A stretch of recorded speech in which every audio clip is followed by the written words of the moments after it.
Hi everyone, it's Lisa.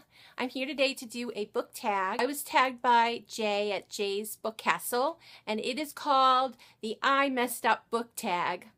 The original tag was done by Chami at ReadLikeWildFire, and I will put both of their links down below so you can check those out, and here is mine.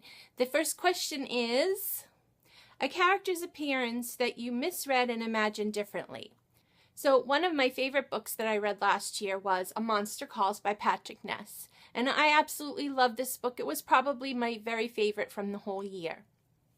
Now, this book only had a very few characters in it, but the one character that I didn't think about was the grandmother.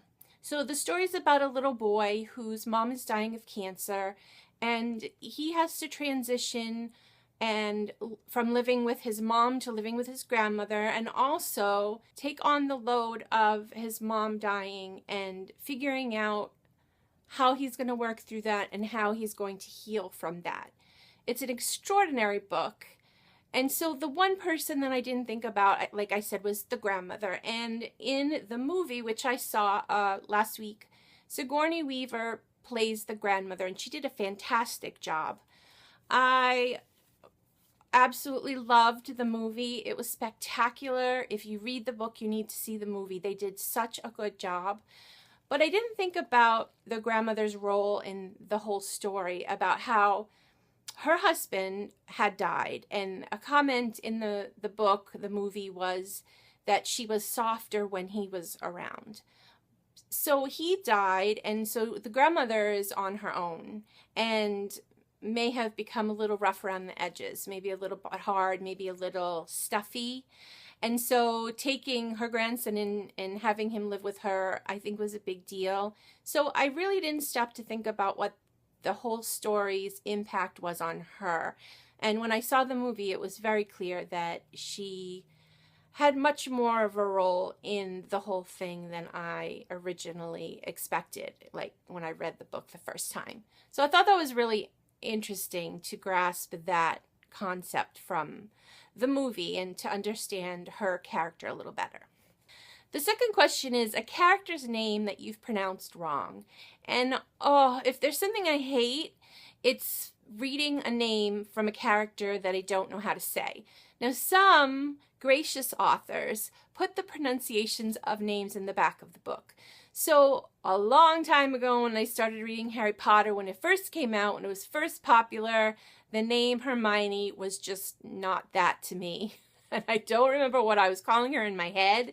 You know, when you read, you don't read out loud, you read in your head. And so I don't even remember what I tried to call her, but it was nothing like Hermione. So I laugh about it now whenever I see her name and think, okay, so got that one wrong. But hopefully in the future I can figure out names better. It's so hard.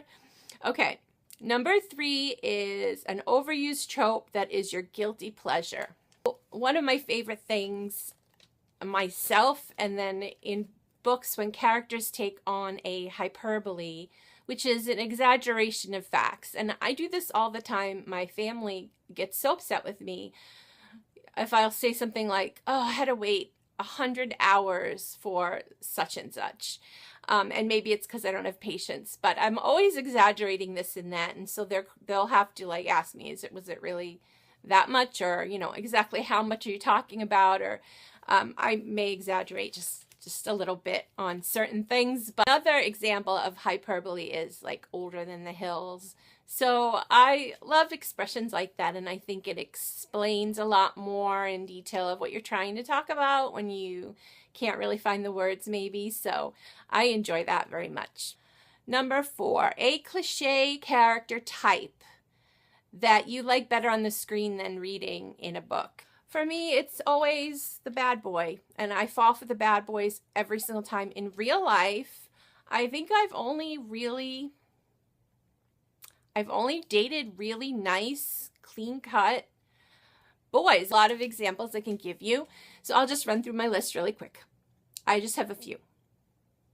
I hope you don't change your opinion of me too much with all of these bad boys. I'm going to list a few that you'll probably be shocked at, but I love my bad boys. They make the story most of the time. Edward Cullen from the Twilight series, Hannibal Lecter from Silence of the Lambs, Dorian Gray from 50 Shades, Ronan Lynch from The Raven Cycle, and Snape from Harry Potter.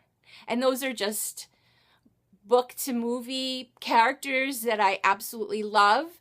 And so there are a ton of more television shows that I watch, characters on television that are bad boys that I still watch and love. And a couple of those are Sam and Dean Winchester from Supernatural and Damon Salvatore from Vampire Diaries. And every single time I fall for the bad boys. So that is definitely something that I enjoy reading about, looking at, kind of thing. Number 5, a word or a phrase that you have learned while reading a book.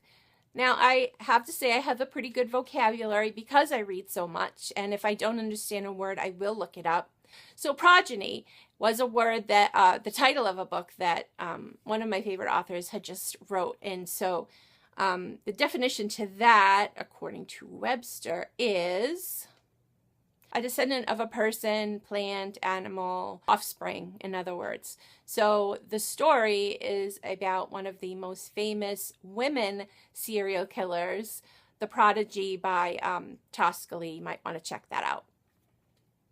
Number 6, have you ever not read or completed a required reading book for school? No, I have not. I've always read all of my assignments, whether they're boring or not.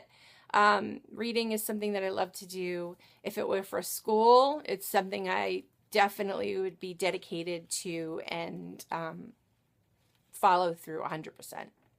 Number 7, have you ever wanted to skip chapters of a character in a book that you weren't interested in? I do skim in books sometimes if it's going over information that may not be detrimental to the story of a book. So, for instance, right now I'm reading The Name of the Wind, and it's fantastic. So I'm in about 100 pages in, and there was someone telling a story, and I wasn't sure. It was pretty long, and I wasn't sure how it related to the story at all. So I put a sticky note in it and kind of just said maybe I'll come back to it later, and skipped over those few pages, but it wasn't a whole chapter. It had stuff before and after, so I probably would not skip a whole chapter. But I do skim very often in books where I'm not interested in what they're talking about, or if I think that I can overstep the words. The last question, have you ever canceled social plans to read a book? Oh my gosh, if you knew me, you'd know this answer is obviously yes. I am a ridiculously extreme introvert, and it doesn't mean I'm shy. I love being together with friends and family, but in huge social settings, not so much. So I will totally bow out of those things and give an excuse. I know that's so bad. If I have like something big to do, I'm like, oh, but I really want to get back to my book. Such a dilemma, right, for us readers. I absolutely love reading and would rather read than go to any party or any occasion ever. So there's that. So I'm going to go ahead and tag 2 more people, Kim at Princess Writer and Kate at Kate's Reads. I will tag those 2 ladies and hope to see your videos soon. Like I said, so it's the beginning of January, and I read 1 book and DNF'd a book already. So I kind of feel bad about that, but the first book was pretty big, and the second book I'm reading now, The Name of the Wind, is pretty big, and I'm very much into it. So I'm happy. I'm happy. I might not read as many books as I plan to this month, but that's okay with me as long as I get a few of them done that I've been waiting for so long, and The Name of the Wind is one of them. So thank you for watching the video, and if you want to be tagged in this as well, go ahead. It's an interesting tag, and if you have not subscribed to my channel, I'd love for you to, and give me a thumbs up, and I will see you again very soon. Bye!